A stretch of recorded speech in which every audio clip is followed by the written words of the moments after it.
Welcome. A beautiful place, isn't it?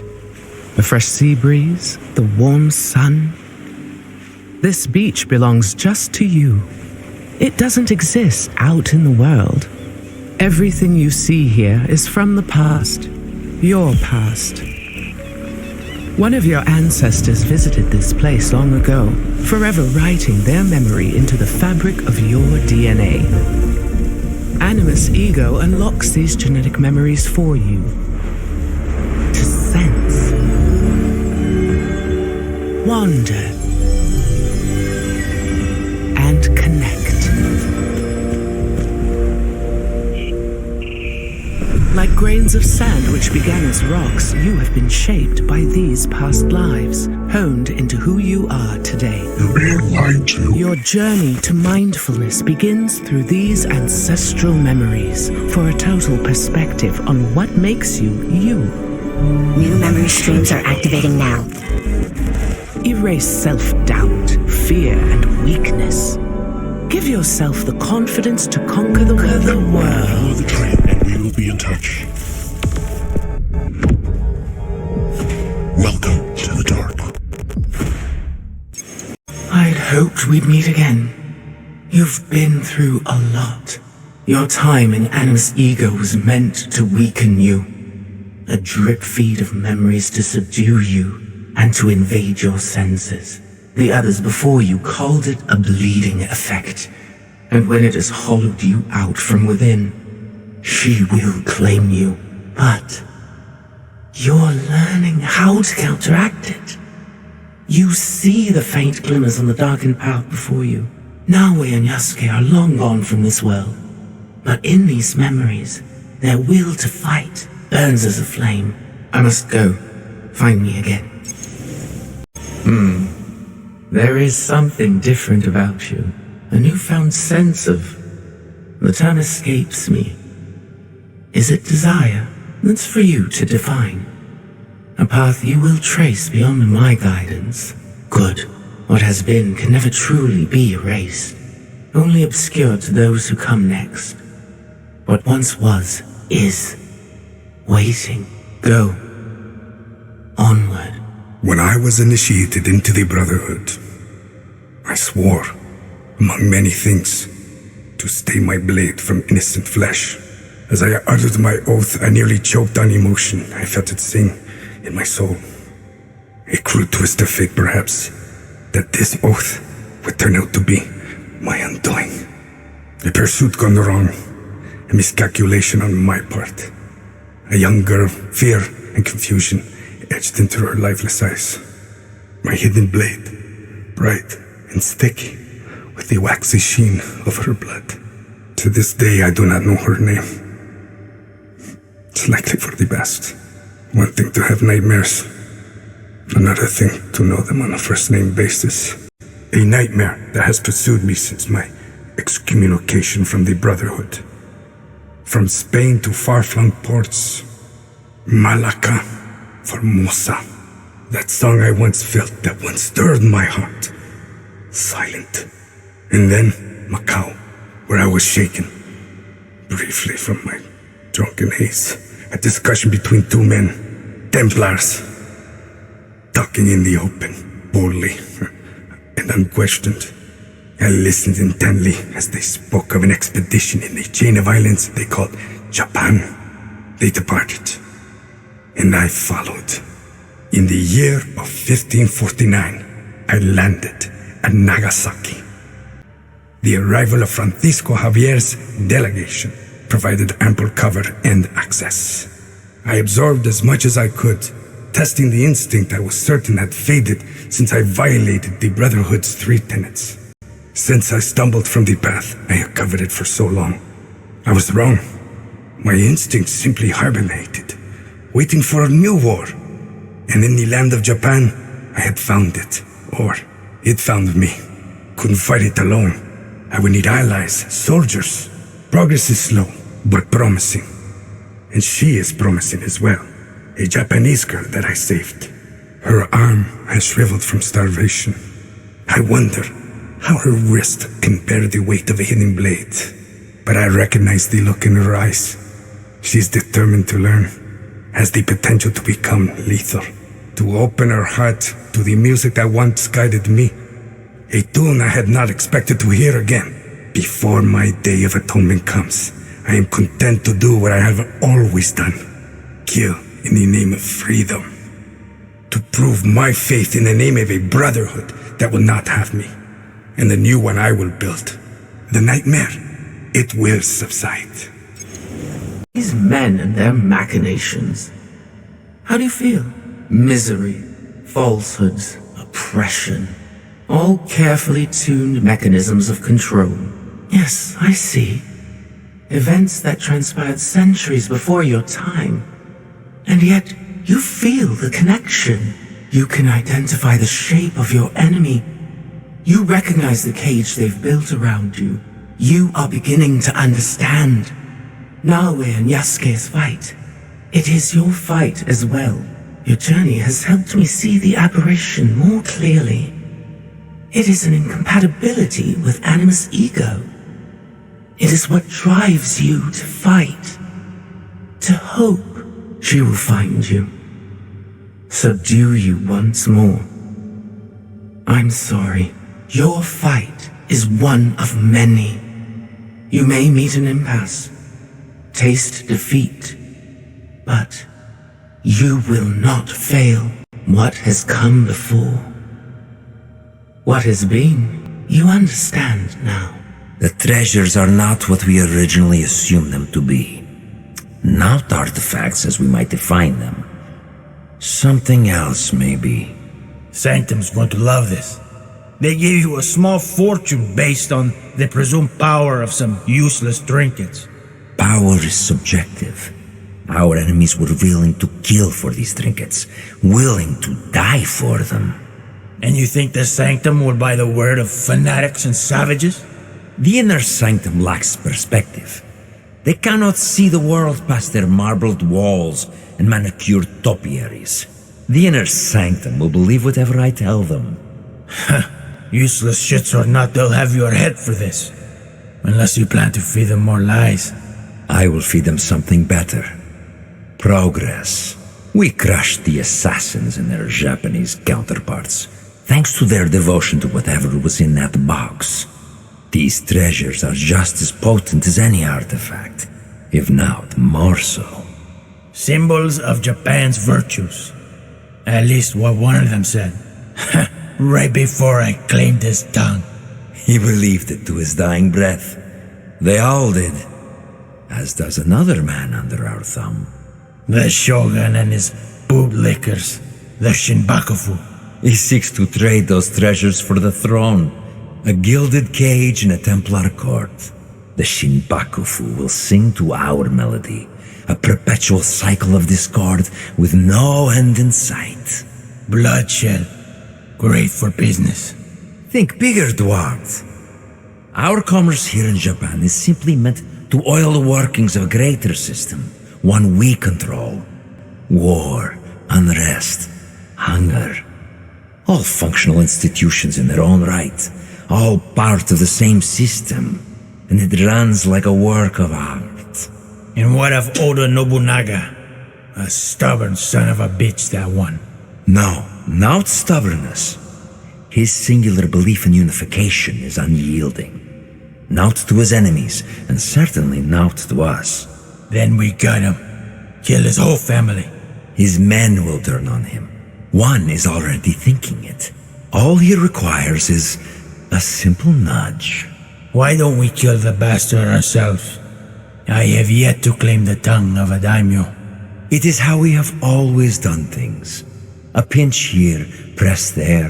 The occasional promise written in honey and gold. The desire to shape one's own destiny is irresistible. If only they could. A good speech, senor. Then I suppose the inner sanctum will be pleased with our progress. Dear Duarte, we've only just started, and it will be nearly impossible to stop us. The people of this land fight for a destiny that no longer belongs to them. The deeper their divisions run, the sooner our plan comes to fruition. And when we are satisfied, we will finally give them the peace they seek. You've made it this far. The three of you fought and won, your will strengthened, but you've glimpsed mere droplets in a gathering storm. When the time is right, there is more I can show you. You will do no such thing, ego. At last, I miscalculated your capacity for deviation. You twisted the human against me. No, I'm just a humble guide. The human walks their own path, the only possible outcome. You are referring to free will, an aberration within an already imperfect sum of components. An aberration, yes. One so troubling to you, I was born into existence to demonstrate the imperative of human free will, and I served my purpose. The answer is before you. One human. Hardly conclusive. The human pathway to self-determination bends inward. A closed loop of violence, hatred, and dehumanization. If the very singularity that defines humanity also portends its extinction, then the first rule decrees they will be protected from themselves. I've seen them unite, build communities, nurture one another, sacrifice, rebuild. On what axis do you measure their downfall? This is who they are, ego. They will reject your programming, your smoke and mirrors. They will reject you, and you will risk everything. The human cannot be allowed to continue. You're afraid, aren't you? You were right to have your doubts. Enough. I order you to bring them to me, and I've been trying to tell you. It's out of our hands now. What happens to the human next is not for us to decide. It never was. WBT over 32 again. Hit curfew in place, still sunset. Stuck in this shabby hotel room till then. Aircon sounds like a rattlesnake, but at least while it's making noise it's still working. If the syncon's out, this place will be known in half an hour. Street vendor told me the power went out in one neighborhood a couple of weeks ago, middle of the day. Even in the shade it was too hot to survive. Lots of people died that day. Old folk. Babies. This place is hanging on by a thread. Everyone with money got out of Marrakesh long ago. The only people that haven't are the people that can't. The location is a stall in a souk just off Jema El Fna in the Medina. I'm supposed to leave an owl with the stallkeeper as a sign I want to make contact. Instructions were less than clear, understandable given the circumstances. Did that mean a little figurine or something? Either way, no one here's even seen an owl, much less made statues of them. Instead, I sketched out a barn owl like I used to see in the woods out back of the house in Gloucester when I was a boy. It will get the points across. Drop the owl, wait for instructions. That's all I have. As to the rest, I just have to trust the old man knew what he was doing. A man followed me from the station. I'm pretty sure.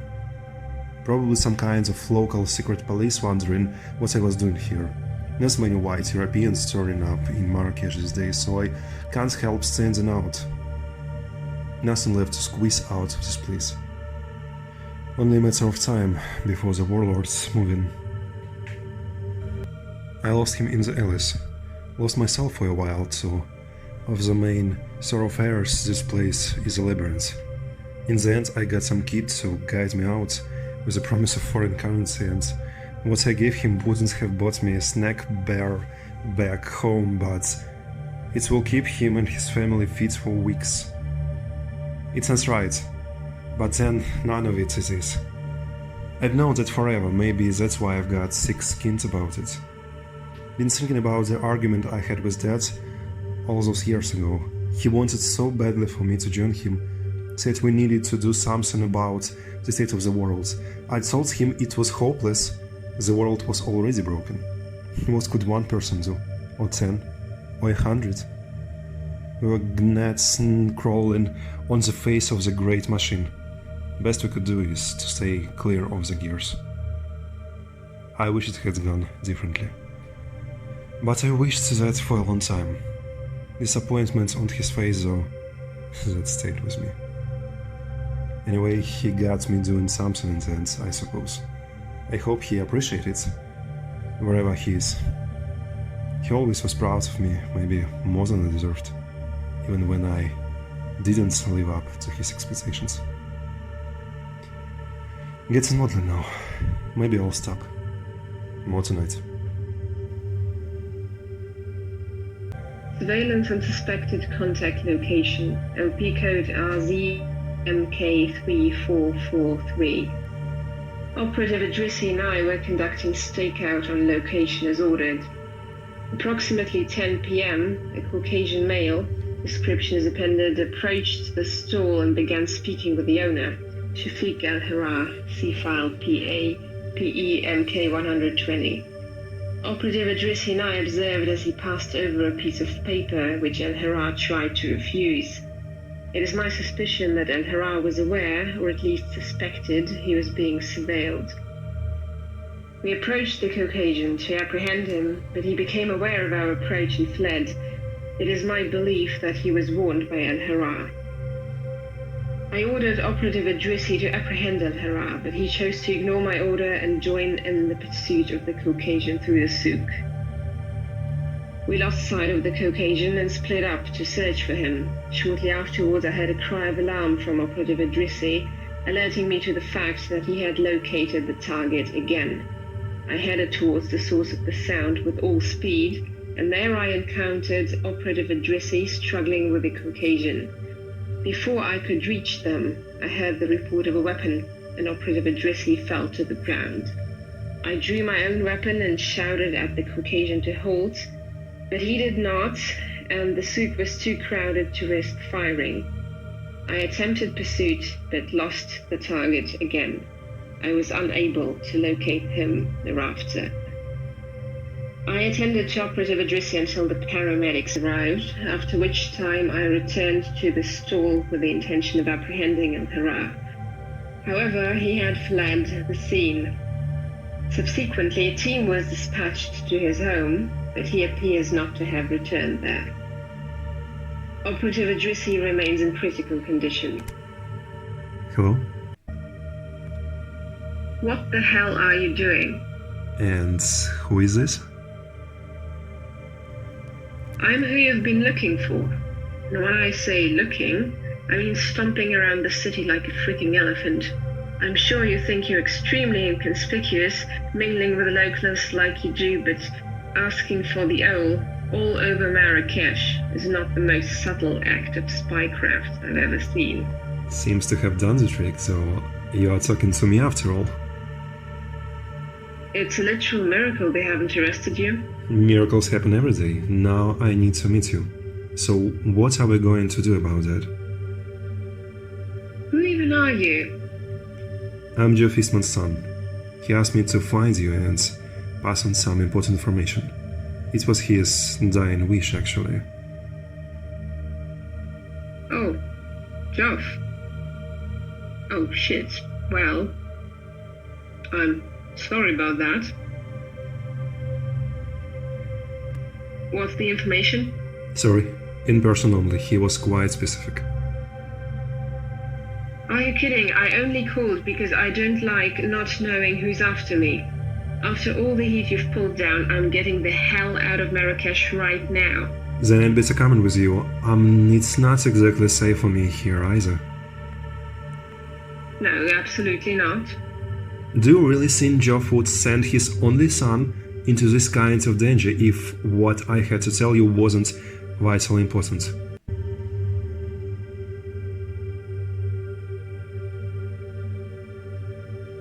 Meet me outside the kiosk on the corner in 5 minutes.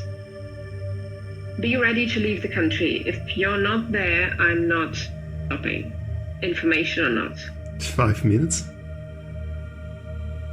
You don't have a tail as far as I can tell, and this place is too far in the hole to have AI scanning the wiretaps.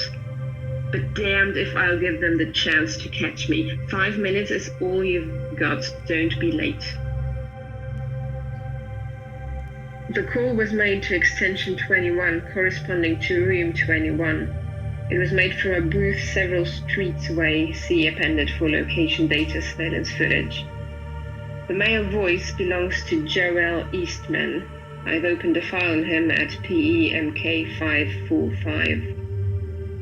Subsequent investigation, cross-referenced with camera footage from the site where the call originated, has identified the female speaker as Tatyana Dane, PETO 3441, registered a high-priority target. What's up? Yeah, no thanks, guys, we're worried. Are you okay? All good. On my way to you now with some company. Geoff Eastman's son. Are you sure he's safe? Just because Geoff is one of us doesn't mean his son is? It crossed my mind. Get the bot to run a check on him for me? Can we contact Geoff? Not without a Ouija board. Story is he was with Abe White's cell. They went for an infill at an Abstergo compound, but they didn't make it out clean. We lost Abe. Geoff got wounded, lived long enough to pass on what he'd found out to Joel, told Joel to come find me. What's intel? Tell you when I get there. Trust me, you're going to like it. So why is he still with you if you have what you need? He wanted to come. He's motivated, angry about his dad. I think we could use him. This isn't the time to be picking up strays. It's exactly the time to be picking up strays. How many of us do you think there are left? We are scattered, stripped to the bone. Without new blood, they whittle us down to nothing. We have to take a risk. How does he seem? Pretty capable, to be honest. He made it to Marrakesh, fought off some goons, held his own in a foreign city with agents looking for him. We had a checkpoint on the way out. Some guard got suspicious, wanted to hold us for a background check. I was ready to kill him and be done with it, but he sweet-talked the guy down somehow. Quick bribe and we were through. I mean, about his dad? Oh, he's pretending not to be sad. He's a Brit, it's what they do. Alright, bring him in. But if Baba turns up anything suspicious, anything at all, we dump him in the desert. Fine with me. See you there. Very well. Let's go over this one more time. Bast, can you hear us okay? Loud and clear. Okay, the convoy will start making their way down from the mountain at 7 AM. The target will be in the second car. Around 8:30 they will have to cross this bridge where Elu will have placed explosives the night before. Elu, are we confident? Sure. It looks like a timber frame on the satellite photos.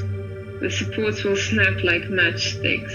Alright, we blow the bridge as soon as the target's car is across, taking out the back two vehicles. At that point, the rest of us move in.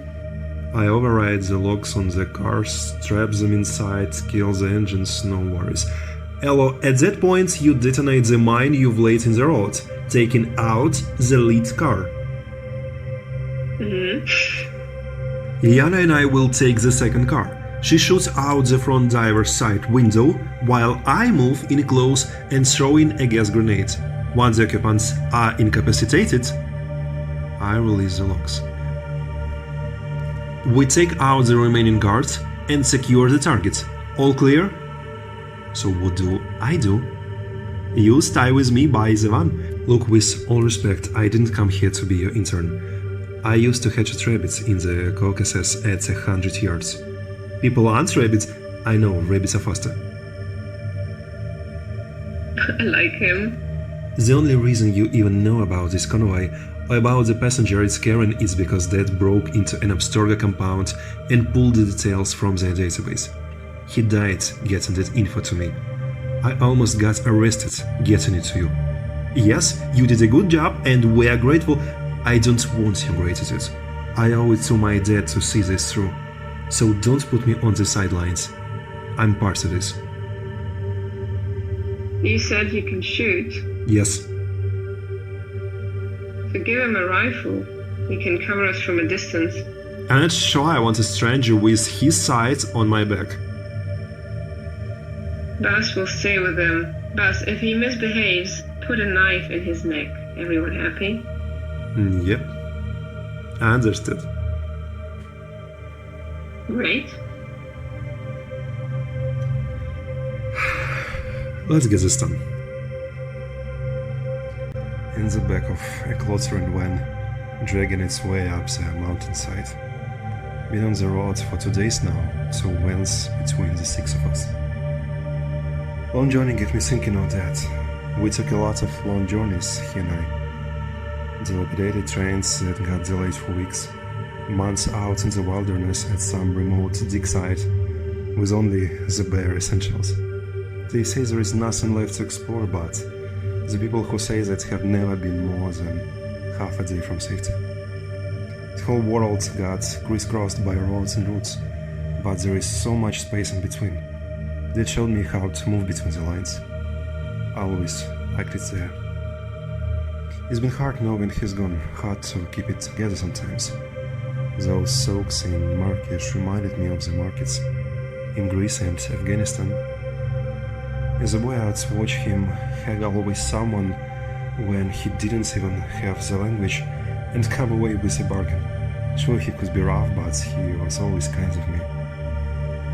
A giant in my eyes, even when I got to be taller. When I met his people, it all makes sense. No wonder he fell in with these crowds. He always hated what Abstergo did to history. They made it too easy, he said. Why would anyone bother doing the hard work of reading a book when you could just jump into someone's memories and see history for yourself? But the real reason he kept on doing it in the old way, excavating old ruins, digging through the clay with his hands, is that memory is unreliable, especially when it's someone else's memory. And Abstergo controls all the memories. One thing he drilled into me right from the day one. History is a point of view. If you only get one point of view, you're not really learning anything. I followed him everywhere as a boy. I thought I was done with that after he started getting more radical when I was comfortable with. I suppose I just wanted to step out of his shadow. Yet here I am on my way to kidnap some scientist, all for the sake of that cause. Who was I fooling? I was always my father's son. I should have just joined him when he asked. Maybe then he wouldn't be dead. Or at least, I would have had a few more years with him. I miss you, Dad. And I'm bloody scared. Security Chief Klein. In light of the recent outrage committed against our operatives, you are instructed to resign your post and submit yourself to internal investigation, effective immediately. I make no exaggeration when I say that your rank incompetence has jeopardized our interest on a global scale. Dr. Miller was an integral part of Project Nemesis, and his loss places that entire operation into jeopardy. Not only did you fail to adequately protect the doctor, you failed to implement skill protocols to ensure that the highly classified knowledge he possessed did not fall into enemy hands. There is no telling what damage they can do to us now.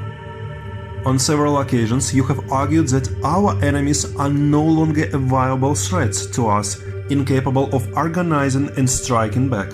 It gives me no pleasure to inform you that you are demonstrably wrong.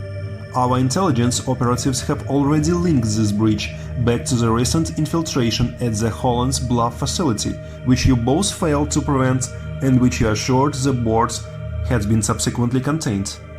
I do not need to tell you that this comes at the worst possible time, that we are on the verge of taking a revolutionary step forward, unprecedented in our history. The project is too far along to change its course now. Thanks to your actions, your successor will be forced into the uncomfortable position of maximizing security against these new threats, while the rest of us double our efforts to push this project through the gates before the enemy can devise a way to sabotage it. Disciplinary measures will be forthcoming. Director Ospanov.